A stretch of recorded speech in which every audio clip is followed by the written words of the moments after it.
मस्जिद हो चाहे ईदगाह हो वहाँ पे काली पट्टी बांधकर प्रदर्शन करें, इस बिल का विरोध करें, तो कैसे देखते हैं कितना सही है ये धार्मिक स्थलों को जो है प्रदर्शन का जो केंद्र बनाया जा रहा है उसको कैसे? स्वाभाविक रूप से भाजपा सरकार आज जितने भी अल्पसंख्यक समाज के लोग हैं, इस्लाम धर्म के लोग हों, बौद्ध धर्म के लोग हों, ईसाई, सिख, पारसी हों, सभी धर्मों को कहीं न कहीं कमजोर करने में लगी है। वक्फ बोर्ड संशोधन बिल भी ये कहीं न कहीं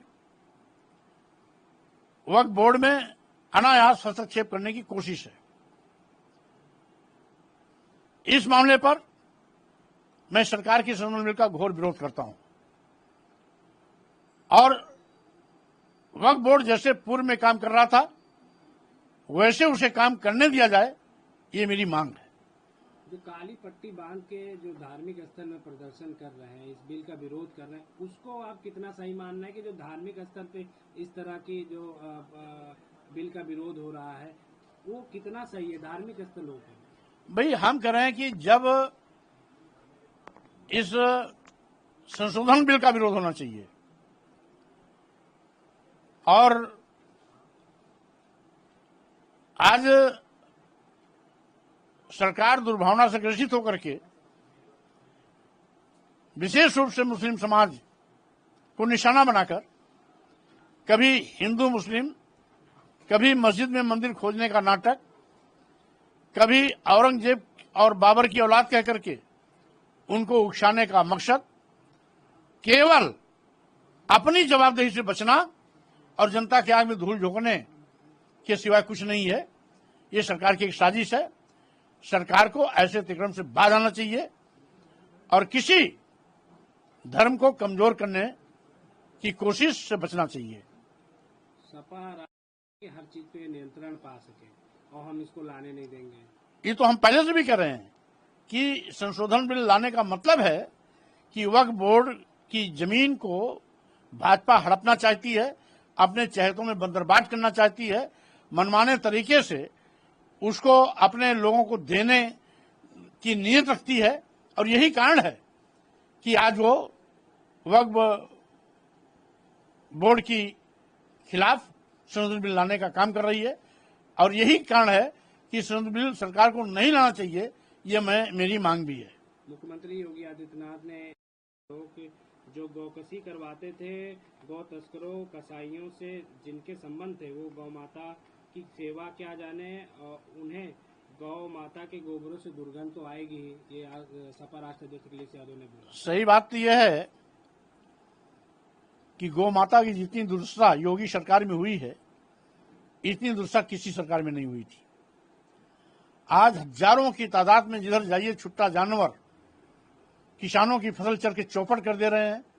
आए गए दिन एक्सीडेंट के शिकार होकर के लोग अपनी जान गंवा रहे हैं। जानवरों छुट्टा जानवरों के आपस में लड़ने से तमाम दुर्घटनाएं हो रही हैं।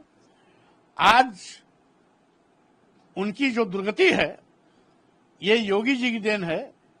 इसके पहले सड़कों पर हजारों की तादाद में इस प्रकार से न कभी गाय दिखाई पड़ती थी न बछड़े दिखाई पड़ते थे। आज सबसे ज्यादा अगर उन पर कहर बरपा है, भूखे मर रहे हैं, दर दर ठोकरें खा रहे हैं, हर खेत से मार के भगाए जा रहे हैं, दुर्घटना के शिकार हो रहे हैं, तो योगी जी की गलत नीतियों के चलते हो रहे हैं। और अगर माननीय मुख्यमंत्री जी को मालूम है कि समाजवादी पार्टी ये गोकशी कराती रही है तो अभी तक कार्रवाई क्यों नहीं हुई? कार्रवाई न होने का मतलब है क्या समाजवादी पार्टी के गोकशी में माननीय मुख्यमंत्री जी का भी हाथ है क्या? अगर हाथ नहीं है तो बयानबाजी क्यों, कार्रवाई क्यों नहीं? ये मेरा सवाल है कि उत्तराखंड का भी नाम बदलकर उत्तर प्रदेश 2 कर देना चाहिए। अब देखिए कुल मिलाकर के आज ये नाम बदल रहे हैं, कल दूसरी सरकार इस नाम को बहाल कर देगी। और भाजपा पहले भी नाम बदली है। बसपा सरकार में तमाम महापुरुषों के नाम पर जिले बनाए गए थे, भाजपा सरकार ने नाम बदले थे। लेकिन जब भी कभी अपनी जनता पार्टी की सरकार में आने का मौका मिलेगा तो ये जो नाम बदलने की इनकी रणनीति है उसको पलट करके फिर पूर्व के नाम बहाल किए जाएंगे। आज भाजपा के हर कार्य केवल जनता की आंख में धूल झोंकने के सिवाय कुछ नहीं है। मूलभूत समस्याओं को सुलझाने से बचते हैं। हल्की लोकप्रियता हासिल करने के लिए हल्की बयानबाजी करके लोगों को गुमराह करते हैं और इसके पीछे भी इनका मकसद यही है। भाजपा पहले भी नाम बदलती रही है। बहुजन समाज के तमाम महापुरुषों के नाम पर बनाए गए जिले विश्वविद्यालय का नाम बदला है। तो स्वाभाविक रूप से ये कितना भी नाम बदल लें लेकिन इतिहास नहीं बदल पाएंगे। इतिहास बदलने की कोशिश तो बहुत कर रहे हैं लेकिन फिर भी है इतिहास इनके सिर पर चढ़ के बोलता है और जिसके नाते कभी न कभी इनको मार खानी पड़ती है।